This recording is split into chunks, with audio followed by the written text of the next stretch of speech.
Alors on y va. Gimel Amoud Bet, on est vers le bas de la page, les dernières lignes de la page. On était, si vous vous souvenez, dans une notion liée un peu aux conditions météo pour essayer de définir qu'est-ce qui était bon pour la terre, moins bon pour la terre. Et donc on est vers la fin de la colonne. Gimel donc Amoud Bet. Ah, c'est bête. Putain, c'est pas le bon celui-là alors.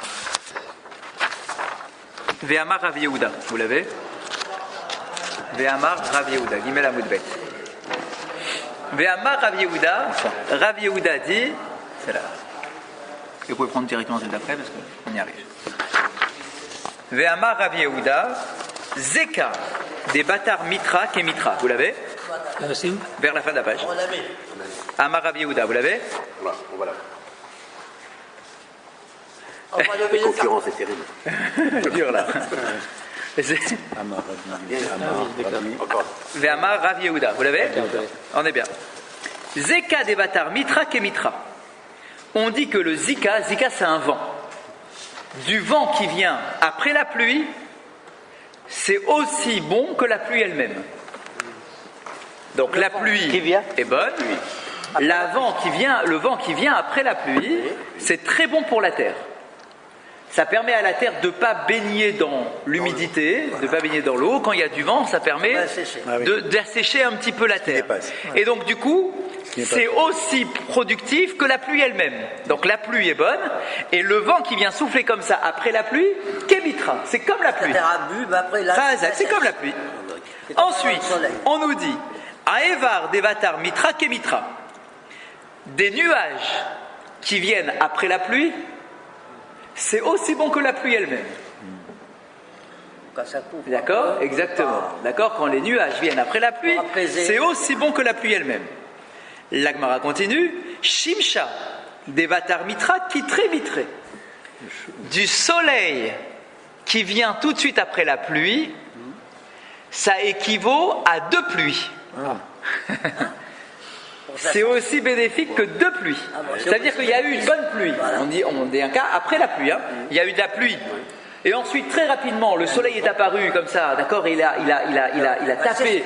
Ben, en réalité, on dit que c'est très productif pour la terre. C'est très bon pour la terre. C'est comme une double pluie. D'accord, c'est une double pluie. On n'a pas fini, toujours dans les conditions comme ça météo. Alors la Gemara pose une question, elle dit Lema ou Temaï? Elle dit je comprends pas. Tu m'as dit les nuages après la pluie, c'est comme la pluie.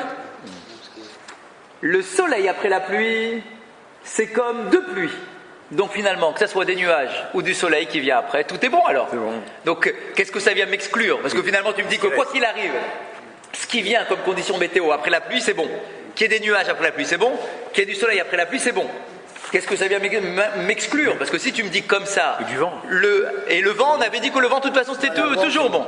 D'accord? Donc qu'est-ce que ça vient m'exclure? Si tu viens de donner des précisions, c'est que ça vient exclure quelque chose. Sinon tu me dirais simplement que quoi qu'il arrive après la pluie c'est bon. D'accord? Réponse de la Gemara.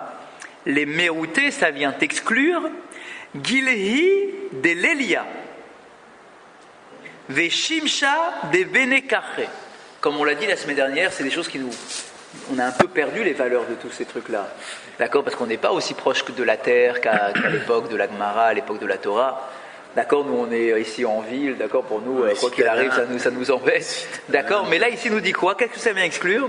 On dit Barak Amavrik Balaïla Achari Amata. Par exemple, qu'est-ce que ça vient exclure? C'est que si après la pluie, il y a des éclairs et du tonnerre, on dit que c'est pas bon. C'est pas bon ça. On dit que c'est pas bon. Parce qu'il va pleuvoir. D'accord? Les conditions qui amènent le tonnerre, qui viennent après la pluie, ça permet pas à la pluie d'être bénéfique. Et qu'est-ce que ça vient exclure également? Shimsha des Benekachre. Ça vient exclure un climat où après la pluie il y aurait du soleil et des nuages. C'est-à-dire que s'il n'y a que des nuages, c'est bon. Ça fait une sorte de serre comme ça, c'est très bon. S'il y a du soleil, que du soleil comme ça, tapant après la pluie, c'est très bien. Mais s'il y a un mélange avec des nuages, du soleil, ça on nous dit c'est pas bon. Que c'est un peu comme le tonnerre, machin. Ouais.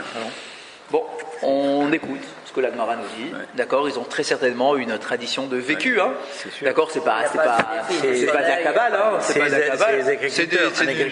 À mon avis, c'est une expérience de vie, d'accord, qui fait que voilà, on s'est aperçu, ou on a comme ça une sorte de tradition que quand il y a des nuages après la pluie, c'est très bon. Quand il y a du soleil après la pluie, c'est très bon. Mais que quand il y a un temps mixte après la pluie, où il y a et soleil et nuages en même temps, ça arrive des fois, ça on peut le remarquer, d'accord, c'est pas très bon pour la terre, c'est pas très bon pour la récolte. Bon, ok. Amar Rava. Rava enseigne. Maale talga les tourés ke chamsha mitre le hara. Toujours dans les conditions météo, on nous dit la neige. Si on cherche dans la Gemara, où est-ce qu'on parle de la neige? C'est ici. C'est le seul endroit. D'accord, je ne sais pas si c'est le seul, mais je pense qu'il y en a beaucoup. Ah oui. D'accord, on parle de la neige. Donc on nous dit ici, bah oui, c'est pour ça. On nous dit la neige qui tombe en montagne est aussi bonne pour la terre que 5 pluies. Ah bon? Ah oui. Pourquoi on dit 5? Pourquoi on dit 5? Pourquoi on ne dit pas 7 ou 8 ou 2? D'accord? Pourquoi comme ça on a sorti ce chiffre de 5? C'est bon comme 5 pluies. D'accord? Pourquoi 5? En fait, il y a un verset. C'est une dracha qui se fait sur un verset. Regardez ce que dit le verset. Chez Nehemar, il y a un verset, c'est dans Iov. Ki la sheleg yomar heve aretz ve geshem matar ve geshem mitrot uzo. C'est un verset qui parle de la neige. D'accord? Dans Iov. Comment on dit neige? Sheleg. Sheleg. Sheleg, c'est la neige en hébreu. Même encore en hébreu aujourd'hui, Sheleg, c'est la neige. Sheleg. D'accord, en araméen, on dit talga. Talga, c'est la neige. En hébreu, c'est Sheleg. C'est très proche parce que le tav et le shin, ils s'inversent. Ah oui, d'accord. Donc talga, talag, Sheleg. D'accord, c'est exactement pareil. Il y a le tav qui se transforme en shin. C'est classique dans les transcriptions. Alors on nous dit quoi? Qui Sheleg, donc il y a un verset qui dit Qui la Sheleg Yomar Heve Aretz, car à la terre, à la neige qui tombe sur la terre, Ve Geshem Matar, c'est une pluie. Geshem, c'est la pluie. Matar, c'est aussi un des mots qu'on utilise pour parler de la pluie. D'accord? Donc on dit Geshem, Matar, Geshem, Mitrot. Le verset nous dit, quand on parle de la neige, on dit Geshem, c'est la pluie. Dans le même verset, on dit Matar, c'est aussi la pluie. On redit Geshem, c'est encore la pluie. Et Mitrot, c'est les pluies au pluriel. Or, le minimum d'un pluriel, c'est 2. Donc on est à 5. Ça veut dire qu'on a dans un verset, alors c'est vrai, hein, d'accord, on a du mal à comprendre, mais en tout cas, on a un verset, c'est une dracha. On a un verset dans lequel il y a le mot neige, qui est comparé à 5 fois le mot pluie. Donc du coup on nous dit que la terre est suffisamment, la neige est bonne pour la terre comme 5 pluies. En réalité on arrive à le comprendre, quelque part. J'ai compris. C'est un bloc de glace. Parce qu'en réalité, exactement, d'accord, la neige elle est là, elle va abreuver la terre délicatement, et on sait que même d'un point de vue climatique, on sait, et ça je l'ai déjà entendu même dans le monde Roll, d'accord, que la neige protège la terre des conditions climatiques très rudes. C'est-à-dire que quand le climat est très froid, le fait qu'il y ait un manteau de neige sur la terre, ça fait un isolant. Ça maintient la terre à une température relativement convenable, qui ne chute pas, bien que les conditions extérieures soient très très sèches, très froides, pardon. D'accord, donc ça je l'ai déjà entendu même dans le monde aux infos. Quoi. On sait que c'est un isolant. Ah bah voilà, la neige est un isolant. Donc non seulement c'est une source d'eau qui va gentiment diffuser dans la terre petit à petit, exactement, d'accord, c'est un goutte à goutte, et en plus ça permet à la terre d'être protégée des conditions climatiques extrêmes du climat. D'accord, donc du coup on a quoi ici? On nous fait comprendre que la neige est très bonne pour la terre. Bien. C'est de là que ça vient, le compte-gouttes qu'ils ont créé les Israéliens pour arroser les arbres. Mais on sait que Ve'ama Rava, toujours Rava qui continue ses enseignements. À Sheleg, la neige, les tourées pour les montagnes, donc la neige des montagnes, Mitra Razia est comparée à une pluie puissante pour les... Talga, les tourées, excusez-moi. La neige est bonne pour la montagne. Bien. Mitra razia, une pluie forte, est bonne les ilanés, pour les arbres. Mitra nicha, et une pluie délicate, est bonne pour la récolte Mais comme c'était- des céréales. Quelle est l'idée? Donc la neige, on a expliqué. La pluie forte, Rachi va nous dire, parce que la pluie forte, elle va pouvoir pénétrer plus profond dans la terre. Excusez-moi. Et elle va aller jusqu'aux racines de l'arbre. Ça, c'est la pluie puissante. Par contre, elle n'est pas très bonne. Elle n'est pas très bonne merci. Elle n'est pas très bonne pour les céréales, parce que du coup, elle risque de fracasser les céréales. Oui, c'est sûr. Par contre, une pluie qui est douce est bonne pour les céréales, mais elle n'est pas très bonne pour les racines des arbres, parce qu'elle ne va pas suffisamment aller en profondeur pour aller irriguer les racines des arbres. Bien, on tourne la page. Page d'Alet. Merci.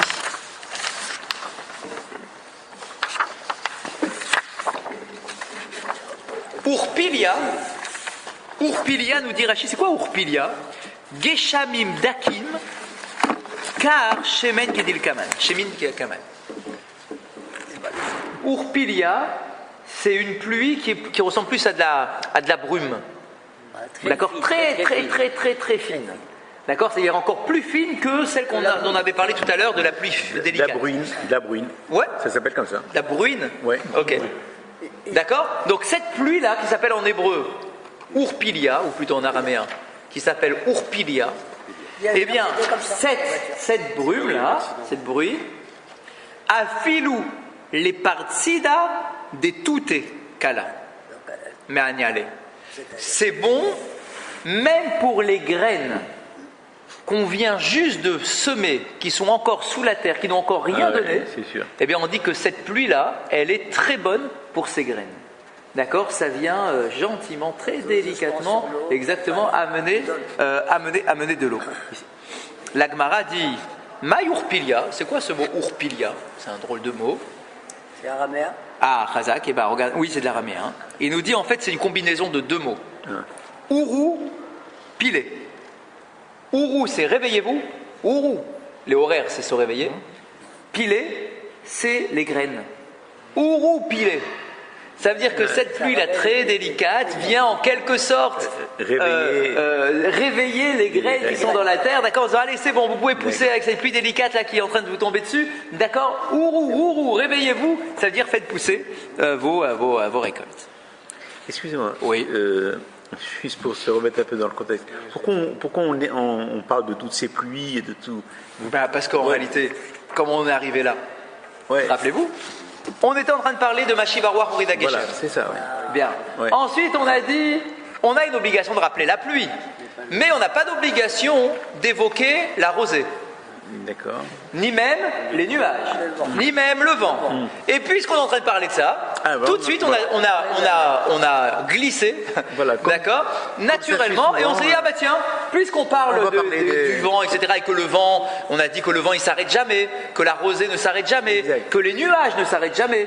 Du coup on a dit, bah tiens, tu sais que la pluie est très bonne et qu'il y a toutes sortes de pluies et les vents sont très bons. C'est l'occasion d'en parler. Exactement. Ce sont des richesses de paroles de Chachamim qu'il ne fallait pas perdre.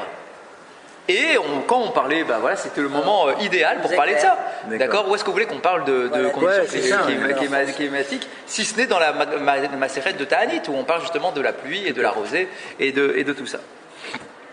Ve'amar Rava. Haït surba merabanan, damé les partsida des tutekala. On nous dit, maintenant qu'on a parlé des graines, là, des petites graines qu'on vient de planter, on nous dit, un Talmid Chacham, il est comparé aux petites graines qu'on vient de planter. Un Talmid Chacham est comparé aux petites graines que l'on vient de planter. Sur quel point? Des Kevan, des Navat. À partir du moment où il commence à pousser, il ne s'arrête plus de pousser. Explication. Ces graines-là, elles peuvent rester en terre pendant un temps qui est indéfini. D'accord, c'est incertain. On a planté, on ne sait pas ce qui se passe. C'est caché, c'est couvert par la terre. On ne sait pas ce qui se passe. On a l'impression qu'il ne se passe rien. Et puis, un beau jour, hop, alors qu'il n'y avait rien pendant des jours et des jours, il n'y avait rien. Un beau jour, il va commencer à avoir une première pousse. Et hop, ça va continuer et ça va aller très vite parce que du coup c'est sous nos yeux, on arrive à le voir et ça s'arrête plus. Eh bien, un Talmid Chacham c'est exactement pareil. Au début, et on a plein d'exemples comme ça concrets, plein. Tu as quelqu'un, bon, c'est un bon juif, il étudie, passe son temps à étudier, mais il ne s'est pas encore fait remarquer par une sagesse particulière ou pour une connaissance particulière. Bon, il étudie quoi. Il est parmi tous les autres qui étudient. Et puis, il y a un moment où on commence à le remarquer. Ouais. À partir du moment où on commence à le remarquer, Kevan des Navat. À partir du moment où il commence à pousser, il ne s'arrête plus. Eh bien pareil. Ourou. Ah, bah la Torah c'est la pluie. La Torah c'est l'eau. Ouais. La Torah c'est l'eau. Lui, c'est une graine en potentiel, en devenir. D'accord? Il est là pendant tout un certain temps, il peut être caché, ça veut dire qu'on ne s'aperçoit pas que c'est un Talmid Chacham. Ouais. Et à partir du moment où hop, il commence à parler un petit peu, à s'exprimer, à faire des cours, etc. On dit mais finalement il est pas mal celui-là. Et hop, on le remarque et tout le monde commence à le remarquer. Et c'est comme ça qu'émergent les Talmidei Chachamim. Hein. Ouais. D'accord? Comment il émerge? Il sort pas comme ça du ciel. C'est qu'en réalité au début il est dans une yeshiva, il étudie, il est là, et hop, il y a un bon moment où tiens, on le remarque. Ouais, tiens, finalement, son esprit est très, très fin. Tiens, finalement, il a beaucoup de connaissances. Il a beaucoup de. C'est vrai que d'accord, hop, Kevan des Navat. Et une fois qu'il commence à se faire remarquer, on ne peut plus l'arrêter. C'est comme la récolte. D'accord, une fois qu'elle commence à pousser, elle pousse et elle ne s'arrête plus. C'est une belle image. Belle image, ouais, belle comparaison. J'avais noté. Ah bah, Razak. L'exemple, c'est pas de moi. Le Chazonish, on nous dit que le Chazonish, il a vécu en Pologne, etc. On dit que tant qu'il vivait en Pologne, personne ne l'avait remarqué comme étant un grand Talmid Chacham. Lorsqu'il est arrivé en Eretz Israël et qu'il a commencé à développer un peu de cours, etc., c'est à partir de ce moment-là qu'on l'a reconnu comme étant un Talmid Chacham Atzum, énorme. Avant, c'était un bon juif, un peu plus, quoi. Oui. Dès qu'il a commencé à être dans un autre contexte, et donc du coup il a pu s'exprimer, etc., hop, Kevan des Navat. Donc le Talmid Chacham, il est comparé à une graine qui n'est pas encore sortie, mais à partir du moment où elle sort, ça y est, elle s'arrête plus. On continue. Puisqu'on est en train de parler des Talmidei Chachamim, vous voyez comment se font les digressions. Puisqu'on parle des Talmidei Chachamim, on continue à parler des Talmidei Chachamim. Là, donc, là, on les a comparés à une graine. Ve'amar Rava. Et Rava continue à dire Ha'itsurba merabanan deratach horaite hu deka marte chale. On dit que lorsqu'un Talmid Chacham se met en colère, vous l'avez? On est tout en haut. Quatrième ligne. D'accord. Ha'itsurba merabanan. Donc, lorsqu'un Talmid Chacham se met en colère, ou raïta hu deka marte chale, c'est sa Torah qui le pousse à se mettre en colère. Je crois que c'était le contraire. Quand un Talmid Chacham se met en colère, c'est sa Torah qui le pousse à se mettre en colère. Pardon. Exprimer ce qu'il a dit. Exactement. Ça veut dire quoi? Ça veut dire qu'il voit quelque chose. Parce que... Parce qu'en réalité, le Talmid Chacham, quand est-ce qu'il se met en colère? Parce que les gens le contredisent par rapport à ce qu'il a dit à la Torah. Il se met en colère lorsqu'il voit. Comment ça en principe jamais? C'est dans une Gemara devant vos yeux là. Quand un Talmid Chacham se met en colère, c'est que c'est sa Torah qui le pousse à se mettre en colère. C'est-à-dire qu'il voit un comportement qui est un comportement tordu. Critique, disons. Non, un comportement tordu. Par rapport à la Torah. Il voit un individu, un homme, une femme, d'accord, qui se comporte complètement en dehors des chemins de la Torah. Voilà. Du coup, qu'est-ce qui le pousse à se mettre en colère?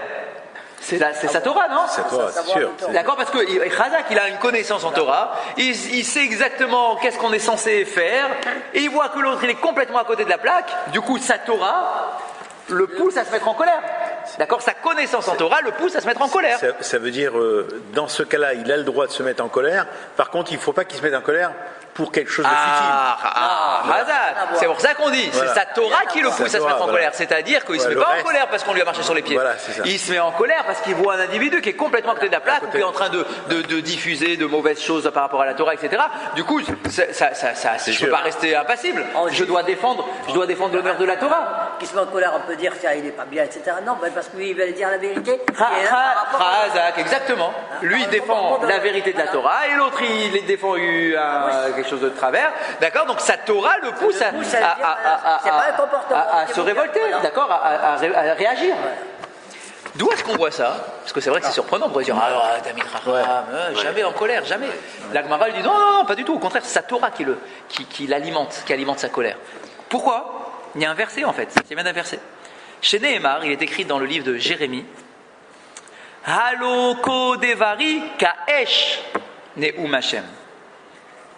Voici que ma parole est comme un feu. Kesh. Parole de l'Éternel. Ça veut dire que la Torah, c'est comme un feu. C'est comme un feu, ça brûle. Tandis que c'était de l'eau, la Torah. Oui, mais c'est aussi un feu. C'est aussi un- Donc quand c'est de l'eau, ça veut dire que ça vient partout. Elle passe du haut en bas, elle va dans tous les petits ça trous. va Dès que pas, tu ouvres un peu ton cœur, elle y rentre. Mais d'un autre côté, c'est comme du feu. Tu t'amuses pas avec la Torah, dis-moi, ça brûle. C'est écrit dans les Pirkei Avot. Qu'est-ce qu'on dit dans les Pirkei Avot? On dit fais attention quand tu parles aux Talmidei Chachamim, d'accord, parce que leur morsure est comme la morsure d'un scorpion. Ça pique, ça brûle. Viens te rapprocher de leur chaleur, mais pas trop de promiscuité parce que ça brûle. Ça veut dire que oui, il faut être proche, mais c'est pas non plus Faut pas ton m'approcher, copain. quoi. chez Scorpion. moi. D'accord, il y a une limite. La Torah, c'est comme un feu. Donc, le Talmid Chacham, il a un feu qui brûle en lui. Le feu de la Torah, le feu de la vérité, qui est une vérité qui n'admet pas de concession. C'est normal. La Torah, elle n'admet pas de concession. Ça veut dire c'est soit oui, soit non. Soit c'est cachère, soit c'est pas cachère. Soit c'est autorisé, soit c'est interdit. Donc moi, je suis Talmid, si quelqu'un est Talmid Chacham, il se dit, je suis Talmid Chacham, moi je suis là-dedans à 100%. Toute ma vie, c'est la Torah. Donc dès que je vois quelque chose qui est à côté de la plaque, je peux pas le supporter. On expérimente. Et donc, c'est ma Torah qui me pousse à intervenir. Ouais, d'accord. Donc, lorsqu'un Talmid Chacham se met en colère, c'est sa Torah qui le met en colère. Ve'amar Ravashi, et Ravashi va dans le même sens en disant Kol Talmid Chacham she'eno kaché kaparzel, eno Talmid Chacham. Un Talmid Chacham qui n'est pas dur comme du fer, c'est pas un Talmid Chacham. Talmid Chacham, il ne doit pas être faible. Parce qu'il laisse Eh passer. bien, il ne doit pas être faible. Il ne doit pas laisser passer. On te pose une question, tu dois donner la réponse. C'est pas bon, si tu veux, etc. Il n'y a pas de concession. Talmid Chacham, il doit être droit, dur. Bien sûr. Il doit être dur comme du fer, kabarzel. Et donc la Gemara Ravashi dit un Talmid Chacham qui n'est pas dur et sec comme du fer, c'est pas un vrai Talmid Chacham.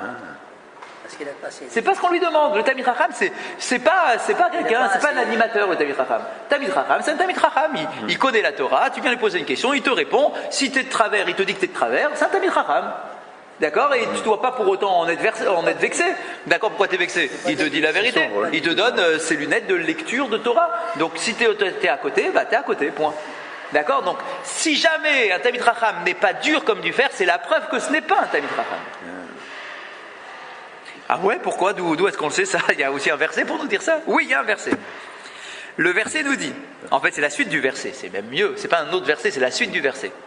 En fait le début du verset c'est Halo kodevarika esh, voilà que ma parole est comme un feu, c'est Hachem qui parle. Vechapatish yepotet sela. Et comme un marteau, donc la parole d'Akadosh Baruch Hu, elle est comme un marteau, donc avec le bout métallique, elle est comme un marteau qui éclate un rocher.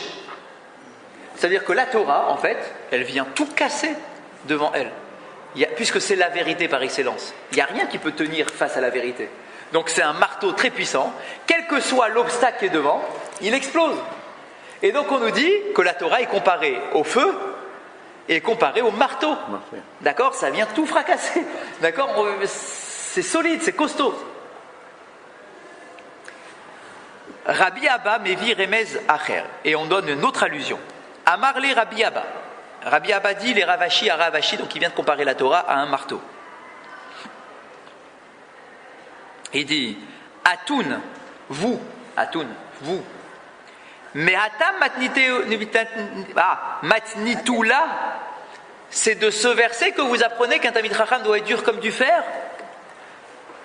Anan, nous, Meacha matninanla. Nous on l'apprend d'un autre verset, pas du même endroit que vous.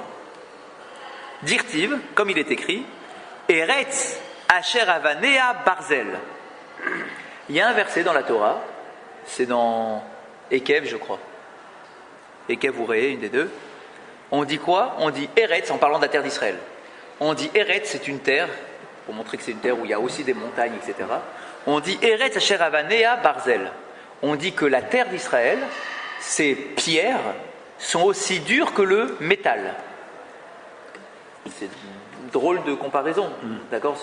C'est pas l'image qui nous passerait par la tête de dire que la pierre est comparée est aussi dure que du métal. Du coup, Rabbi Abba fait la dracha suivante. Altikre Avanea et la Bonea.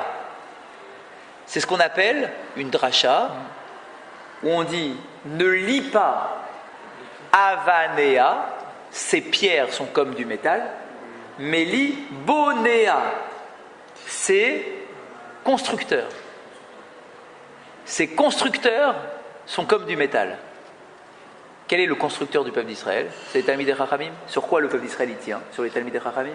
D'accord? Donc, dit Rabbi Abba, il dit nous, c'est de là que l'on apprend qu'un Talmid Chacham il doit être dur comme de la pierre, comme du métal. D'accord? Parce que du verset, on fait une dracha où on dit Asher Bonea Barzel. C'est la terre dans laquelle les Talmidei Chachamim, ceux qui la construisent, doivent être durs comme du métal. Amar Ravina. Ravina intervient sur tout ce qu'on vient de dire sur le Talmid Chacham, qui est comme du feu, qui brûle, qui s'énerve, qui se met en colère, qui est dur comme du métal. Amar Ravina, Ravina dit à Filouari, malgré tout ce que je viens de te dire, c'est-à-dire que la Torah c'est comme du feu, que le Talmid Chacham c'est comme du métal, et qu'il faut être dur, et qu'il ne faut pas laisser passer les trucs, etc. Malgré tout, mi bare les inish, les melaf nafshe benichuta. Bien qu'on dise qu'il faut être dur, etc., il est quand même conseillé à chacun de parler avec délicatesse. C'est-à-dire que oui, de fer dans un grand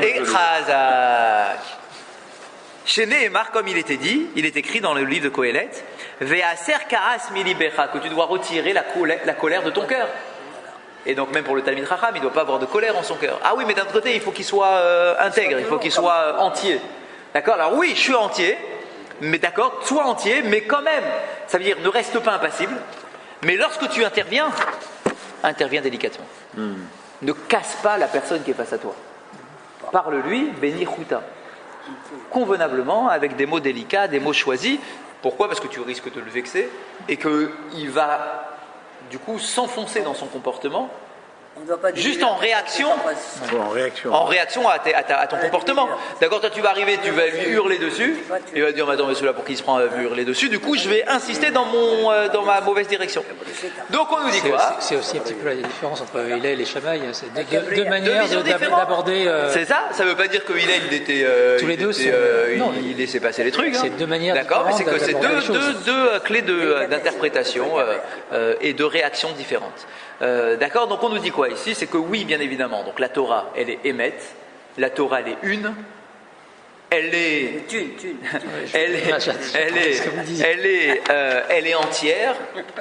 Donc le Talmid Chacham qui défend les valeurs de la Torah doit lui aussi avoir cette notion-là d'être entier, de défendre ce qui est juste et ce qui est faux, de le dire. Mais tout de même, en conclusion, d'après Ravina, c'est que bien qu'on doit être comme du feu et du fer et tout ça, oui, mais quand même, de savoir le dire convenablement. Il ne faut jamais vexer autrui. Exactement. On continue. On a un enseignement maintenant. Amar Rabbi Shmuel, vous l'avez? Amar Rabbi Shmuel, tiers de la colonne. Vous l'avez? Amar Rabbi Shmuel. Oui, voilà, c'est ça. Bien. Amar Rabbi Shmuel bar Nachmani. Amar Rabbi Yonatan. Donc c'est un enseignement nom de Rabbi Yonatan. C'est bon, tu l'as, Mike? Non? Amar Rabbi, il est en rachet des votes. Amar Rabbi Shmuel. Ah oui, c'est bon. Écoutez, ça c'est un enseignement qui est très célèbre. Shlosha sha'alu shelo kehogen. Il y a 3 personnes qui se sont tournées vers Akadosh Baruch Hu et qui ont fait des prières, mais les prières n'ont pas été convenables. Elles n'ont pas été convenablement prononcées. 3. Lishnaim eshivum kehogen, les echad eshivu kelo kehogen. Parmi les 3 qui ont mal formulé leur demande, il y en a 2 qui ont été exaucés malgré tout, et 1 qui n'a pas été exaucé. Donc imaginez 3 personnes, d'accord, on va voir lesquelles, 3 personnes. Ces 3 personnes ont demandé des choses spéciales à Kadosh Baruch Hu, mais ils les ont mal demandées. Ils ont mal formulé, il y a un problème dans leur formulation. Malgré tout, 2 parmi les 3 ont été exaucés de manière convenable, et le 3e, lui, par contre, il n'a pas été exaucé. De quoi on parle? Ve'eluhen, les voici. Eliezer et Ben Abraham, Shaoul ben Kish, Ve'iftach Hagiladi. Voici les 3. Il y a Eliezer, le serviteur d'Abraham. Il y a Shaoul, le premier roi d'Israël. Et Iftach, qui était un des grands chefs militaires du peuple d'Israël. Et un des grands aussi juges. Des époques différentes. Oui, bien sûr, des époques complètement différentes. Iftach, c'est un des juges d'Israël. Oui, celui qui a eu le problème avec sa fille. Une seconde. Alors, c'est quoi les 3... Enfin, qu'est-ce qu'ils ont demandé de mal? D'accord? Quelles sont leurs requêtes qui ont été mal formulées? Eliezer, on la connaît tous. Eliezer, serviteur d'Abraham. Eliezer a été envoyé par Abraham pour chercher une femme pour Yitzhak. Bien. Il arrive au puits d'eau et il se tourne vers Akadosh Baruch Hu, dirtiv, et il est écrit et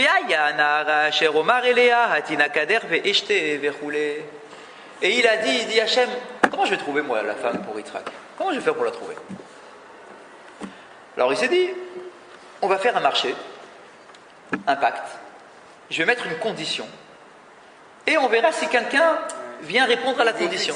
Et donc voilà ce qu'il dit, on avait fait un cours sur ça, si vous vous rappelez cette année, il a dit, Hachem, si jamais il y a une jeune fille qui va arriver avec sa cruche, et que moi je vais aller vers cette jeune fille, je vais lui dire, écoute, j'ai soif, est-ce que tu veux bien me donner de l'eau?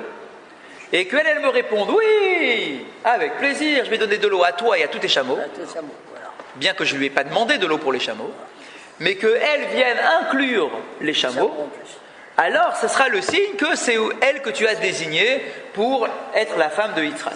Bien. Ça, c'est une bonne requête ou c'est une mauvaise requête? C'est une très mauvaise requête. Pose une condition. Mais c'est une condition qui... Non, mais en dehors du fait de poser une condition. La requête est très mal formulée. Pourquoi?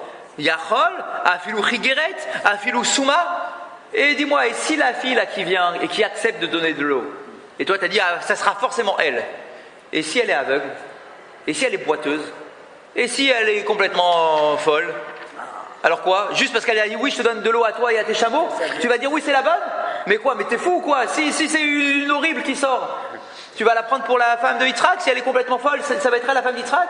Juste parce qu'elle est généreuse? T'es fou? C'est très mal formulé.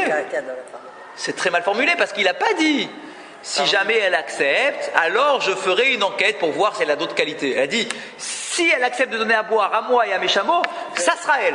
Comment ça sera elle? Et quoi, il n'y a pas d'autres conditions? Il fait confiance à Hachem. Il sait que Hachem va lui envoyer, d'accord, va lui envoyer quelqu'un. Ok, alors quand tu fais, alors formule-le correctement. Voilà, donc dis, je cherche une fille généreuse qui en plus soit jolie, ne soit pas complètement folle, ne soit pas avec une jambe cassée, qui soit pas aveugle, etc., etc. Il y a plein de conditions. Donc c'est hyper risqué de dire simplement une fille généreuse, je la prends. Ouais. C'est pas mal. C'est déjà pas mal, mais si elle est complètement toute cassée partout, c'est pas non plus un idéal. D'accord. Alors la Gemara dit, donc Yachol afilou chigeret, afilou souma. Donc même si elle est aveugle, même si elle a une jambe cassée, d'accord, il va l'accepter quand même, quoi. Vraiment, il va l'accepter. Ve'af al-pichen, et malgré tout, bien que la demande donc ne soit pas formulée convenablement, et shivu keogen. Dieu a fait en sorte que la jeune fille qui était généreuse, en plus, elle était belle, elle n'était pas aveugle, elle n'avait pas une jambe cassée, elle était bien. Donc Akadosh Baruch Hu a fait en sorte d'aller dans le sens de Eliezer. bien qu'il n'ait pas été suffisamment été précis analysé. dans sa demande. Il n'a pas analysé Allez, c'est le bon, j'ai caractère. compris ce que tu veux dire. J'ai compris ce que C'est tu veux bon, dire, je ouais. t'envoie une jeune fille qui est convenable. Bien. Shmuel. Attendez.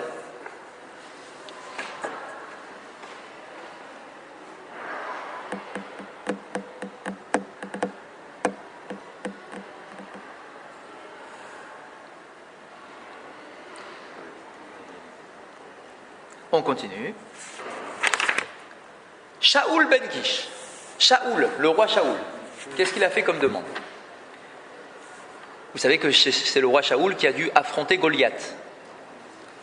Goliath, tous les jours, il sortait provoquer l'armée juive, l'armée d'Israël.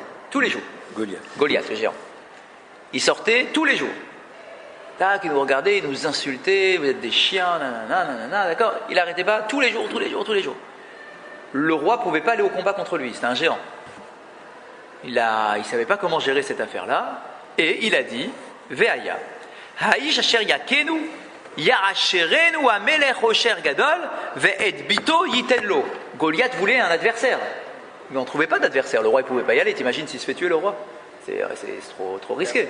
Donc, mais Goliath, tous les jours, il dit, envoyez-moi quelqu'un, envoyez-moi quelqu'un, envoyez-moi quelqu'un. Shaoul a fait passer un message dans le peuple, et il a dit, l'homme qui arrive à venir et à tuer Goliath parmi le peuple, quel qu'il soit, le roi lui donnera une richesse énorme, d'accord, inestimable, et il m'a non, et il lui donnera sa fille en mariage. C'est une mauvaise demande. Bah, pareil, c'est une mauvaise demande. Alors quoi, si le gars, juste un baraquet, d'accord, costaud, il va être S'il a capable de la chance, il lui met une pierre comme par hasard. ouais, c'est ça, d'accord, mais sinon, ça peut être un gars complètement costaud, qui est complètement tordu avec des mauvais traits de caractère, qui est tout cassé partout, plus, qui il est a plein boiteux, d'argent. qui est machin. Alors quoi, tu vas lui donner ta fille? C'est risqué quoi, ta fille, comme ça tu dis simplement à un gars costaud? C'est quoi, c'est la seule condition pour la fille du roi? C'est pas rien la fille du roi. Donc la demande n'est pas suffisamment précise. Tu aurais dû dire, très risqué. Allez, il faut un gars qui vienne défendre l'honneur d'Israël, d'accord, donc un militaire, mais il faut aussi qu'il soit un bon garçon, de bonne famille, intelligent, de bon trait de caractère, qu'il soit pas... Il n'a pas dit tout ça. C'est très risqué. Qui c'est qui va venir truc? Il n'y croyait pas. Yachol, afilou Eved, afilou Mamzer. La Gemara, regardez ce qu'elle dit. Elle dit quoi? Tu mets pas de condition? À quoi? Et si c'est un serviteur qui vient, tu laisses ta fille à un serviteur? Et si c'est un mamzer qui vient, tu laisses ta fille à un mamzer? Ça veut dire que leurs enfants seront mamzer? Parce qu'un mamzer, il est mamzer de père en fils et ses enfants sont mamzer? D'accord? Alors, c'est ça pour ta fille? Tu laisses à un mamzer? Et Shivu, Keogen, Vénis d'Amenlo David. Bien que la demande n'ait pas été bien formulée, Hachem a fait en sorte qu'il soit exaucé de manière convenable et que celui qui est venu tuer Goliath, c'est le roi David. Enfin, avant qu'il soit roi, c'était David Améler, qui, Baruch Hachem, était quelqu'un de bien, qui n'était pas simplement un gros baraquet, d'accord, qui était avec de bonnes midotes, de bon trait de caractère, c'est David Améler. Donc, Baruch Hachem, il s'en est bien sorti, Dieu a exaucé sa prière convenablement. Donc, deux ont été mal formulés. Non, ont mal formulé et ont été exaucés. Bien. Le troisième, Yiftar Agiladi. Yiftar, c'est un juge d'Israël. À l'époque, les juges étaient, pour la plupart, des chefs militaires. C'était avant l'époque des rois. Hein. Les juges, c'est avant les rois. C'est eux qui dirigeaient le peuple. Les juges, avec le prophète, c'est eux qui dirigeaient le peuple. C'était le juge. Donc c'est avant Shaoul alors. Exactement, bien sûr. D'accord. Et donc, on raconte l'histoire de Yiftar. Il y en avait un qui s'appelait Yiftar.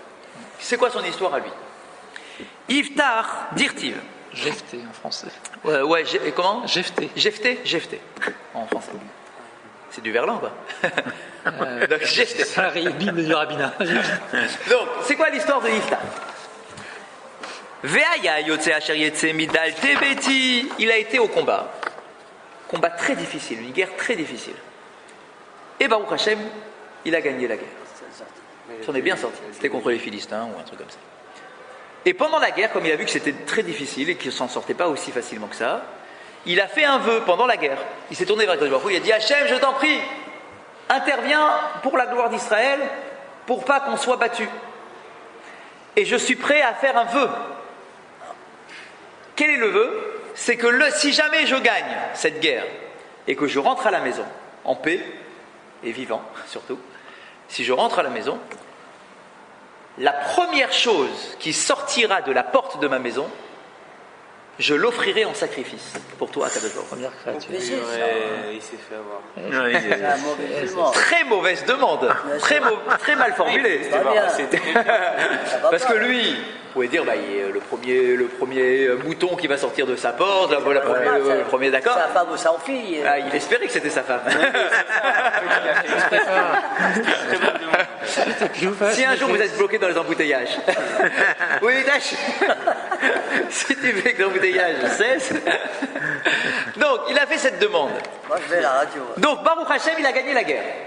Il rentre à la maison, il est content, il se rappelle de son vœu. Hachem, une parole, c'est une parole. La première créature qui sort de ma porte, ça sera un sacrifice pour Akadosh Baruch Hu. Je le ferai.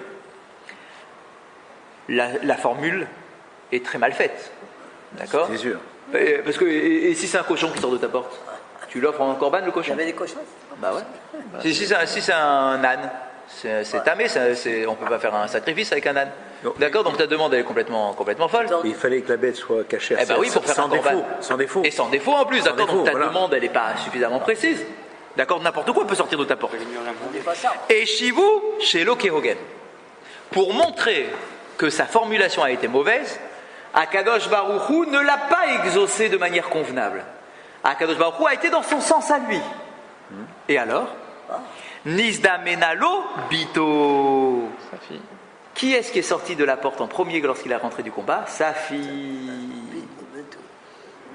Sa propre fille. Il voit sa fille et il se dit, une parole, c'est une parole. J'ai dit que la première chose qui sortirait de ma porte, ça sera un sacrifice, ça sera ma fille. Ah, au moins, il est réglo. C'est incroyable. Vaïnou de Kamar Leounéville et Israël. Atorien Begilad, Imrofeim Encham. Veasalo Kefi Shenada. Donc, qu'est-ce qui s'est passé? Sa fille est sortie. Et, alors là, il y a un grand flou artistique Ouais. dans le texte, très grand flou artistique, même chez nos commentateurs, On sait pas pour s'il savoir a- qu'est-ce qu'il a fait avec sa fille. Qu'est-ce qu'il a fait? Certains vont nous dire qu'il a tué. Il a pris sa fille, il l'a sacrifiée. Une parole, c'est une parole. J'ai juré de la sacrifier. La première chose qui sortirait de la maison, si c'est ma fille, Justement, mais on peut j'y faire peux un rien. sacrifice humain, parce que si on vient de dire que si c'est Razak, un porc, c'est pas caché. normalement, eh ben oui, On peut d'accord. même pas déjà faire un pas. Normalement, bah, tu fais pas un sacrifice humain, Ouais. d'accord? Mais lui, il s'est entêté dans sa parole en disant une parole, c'est une parole, quoi qu'il arrive. J'ai dit le premier truc qui sort de la maison, je le tue, je l'offre à Dieu. Eh bien, si c'est ma fille, c'est ma fille. Donc certains de nos chachamim nous disent qu'il a tué sa fille, qu'il a offert sa fille en sacrifice. Donc il a fait un misbéar, d'accord, un hôtel. À l'époque, il y avait des hôtels privés particuliers, d'accord. C'était pas l'hôtel au Beth Amikdash, il n'y avait pas encore. Oui, Ah oui, bien sûr, c'est avant le Beth Amikdash là. Ah oui, oui, parce que c'est s'il ça, était venu voilà. au Beth Amikdash, on l'aurait pas laissé tuer sa fille. D'accord. Avec par les Kohanim. Donc en fait, il a fait un petit hôtel privé, d'accord. Il a mis sa fille, tac, il a tué. Ça c'est la première opinion. Deuxième opinion, on dit ah mais non, il n'a pas tué. Il n'a pas tué. Il a offert sa fille. Il a dédié sa fille à Kadosh Baruch Hu. D'accord. Il a sanctifié sa fille. Il a fait une sorte de néder sur sa fille que elle soit pas profanée par tout et n'importe quoi. D'accord. Qu'elle soit consacrée à la Torah. Donc il y a deux versions. Dans le texte, on ne sait pas. Dans le texte, on ne sait pas. Les Chachamim n'arrivent pas à savoir exactement qu'est-ce qui s'est passé. Mais en tout cas, le pshat, le sens littéral, c'est qu'il a tué. Ça, c'est le pshat. Hein. D'accord? C'est qu'il a dit qu'il allait offrir sa fille en sacrifice. Enfin, le premier truc qui sortait de la maison, il s'avérait que c'est sa fille. Bah lui, j'ai dit, j'ai dit. que Hachem n'a pas voulu, il n'a pas accepté ça. Eh ben oui, parce que si Hachem avait été comme avec Eliezer et comme avec Shaoul, il aurait fait en sorte que ça soit un petit mouton qui sorte de sa porte. Ouais. Si c'était un petit mouton qui était sorti, Baruch Hachem, merci Hachem d'avoir compris à quoi je pensais. Pour Iftar, Hachem, il n'a pas été dans le sens positif. Il lui a dit, ah bon, t'es sûr de ce que tu dis? Mais dis-moi, c'est très dangereux de parler comme ça. Regarde ce que je vais faire sortir. Allez, hop, ta fille. Allez, tu fais quoi maintenant? Pourtant, c'est bien ta requête. C'est toi qui as dit la première chose qui sort de la maison, je la tue. Enfin, je l'offre en sacrifice. Alors, tu fais quoi? Donc, d'après le pshat, il a tué sa fille. Ce qui est incroyable, c'est que personne ne s'y soit opposé. C'est la suite de la Gemara. Vaïnou de Kahamar, Lehu Navi et Israël. Et c'est ce que le prophète Jérémie va reprocher à propos de cette histoire de Iftar en disant Hatsori en Begilad, Imrofe en Sham. Il dit mais c'est quoi cette histoire-là? Mais vous êtes fous? Depuis quand Dieu il prend un sacrifice humain? Qu'est-ce qui t'est passé par la tête de prendre ta fille, d'aller la sacrifier? Mais dis-moi, quand on fait un vœu qui est tordu et qu'on ne peut pas réaliser, on peut s'en défaire. Atarat Nedarim, tu connais? Oui. Mais-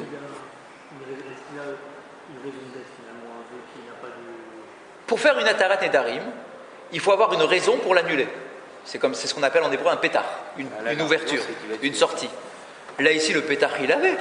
Il suffisait d'aller voir un Tamid Chacham et lui dire Tamid Chacham, j'ai fait un vœu, mais il s'avère que je ne peux pas le réaliser, c'est ma fille qui est sortie.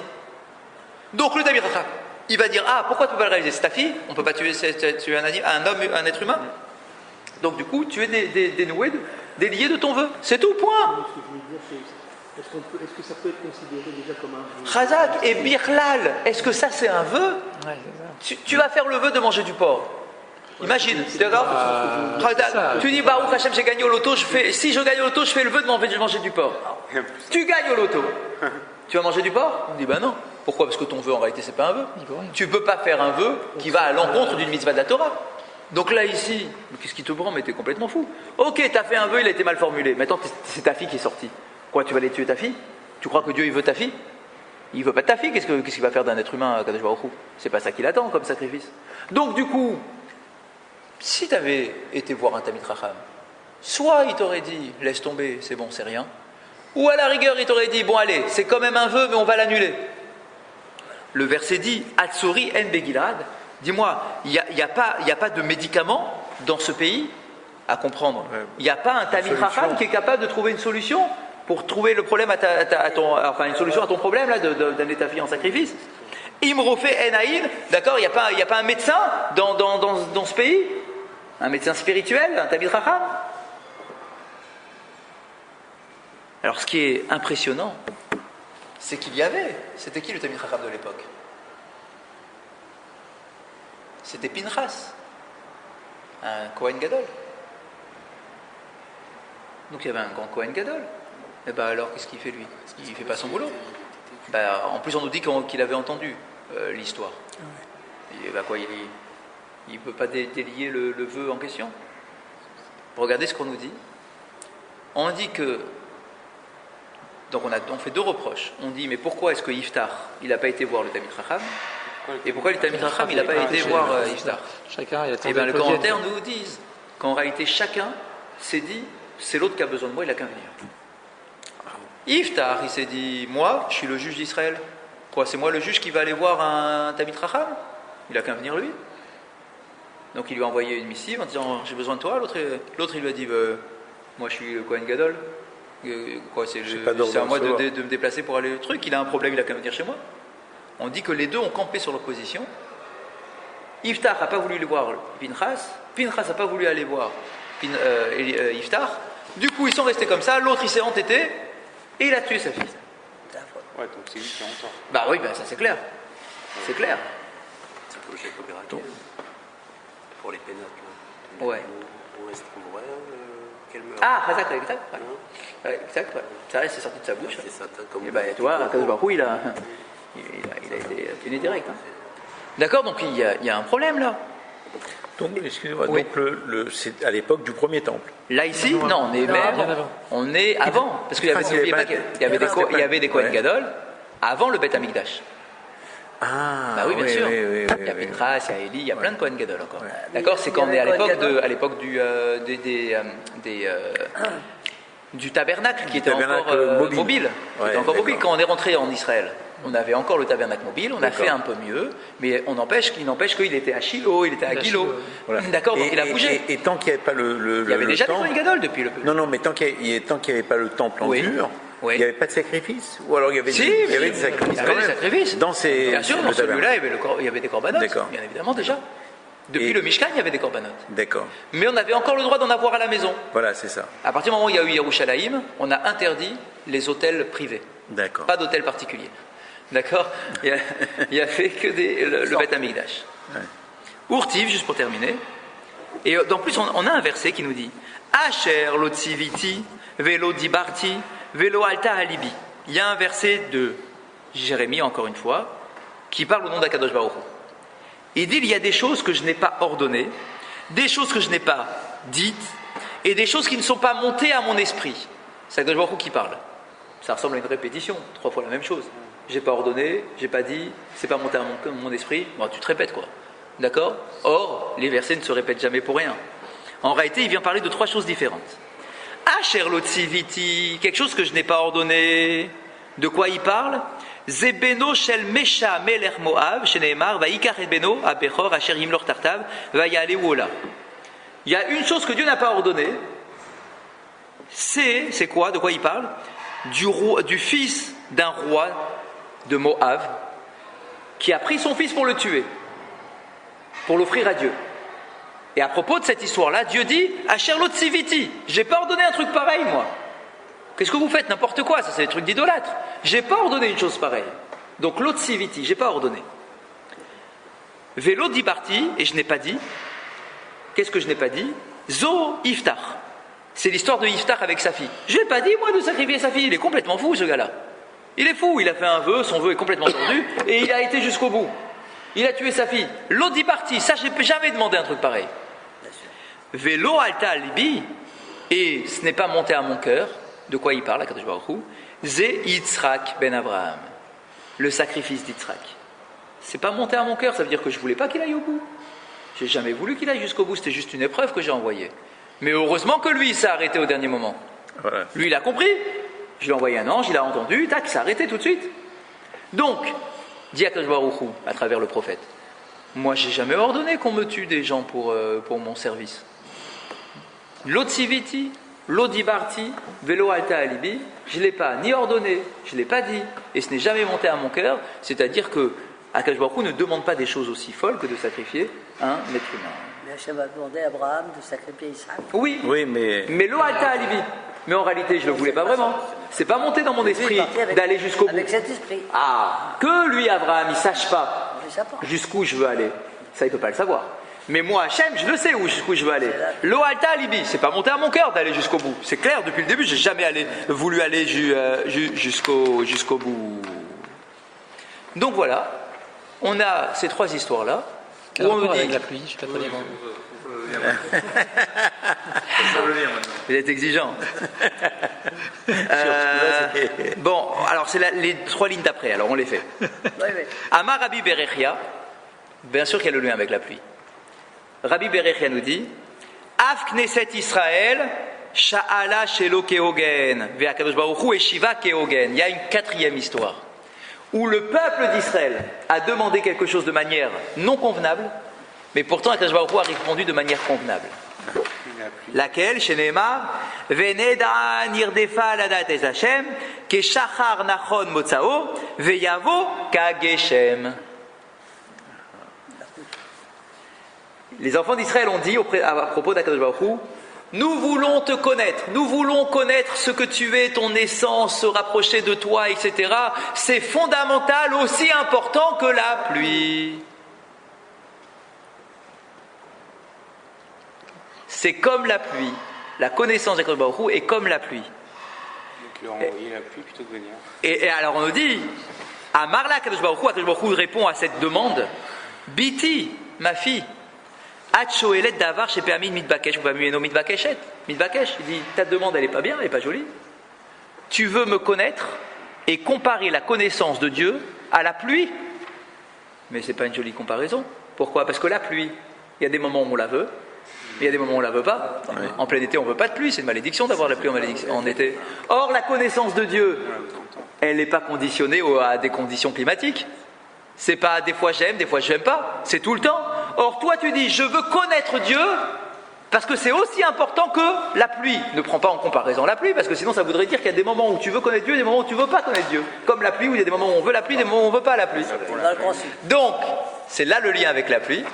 Il y a des fois des choses qu'on a demandées de manière non convenable, mais quand même, Akadosh Baruch Hu a dit, mais c'est pas grave, je ferai en sorte que je sois proche de vous tout le temps, pas simplement comme la pluie, mais tout le temps. Hazak Ubaruch. Hazak Ubaruch. Messieurs, mercredi prochain, c'est Hanouka. Nous ne pourrons pas nous retrouver pour notre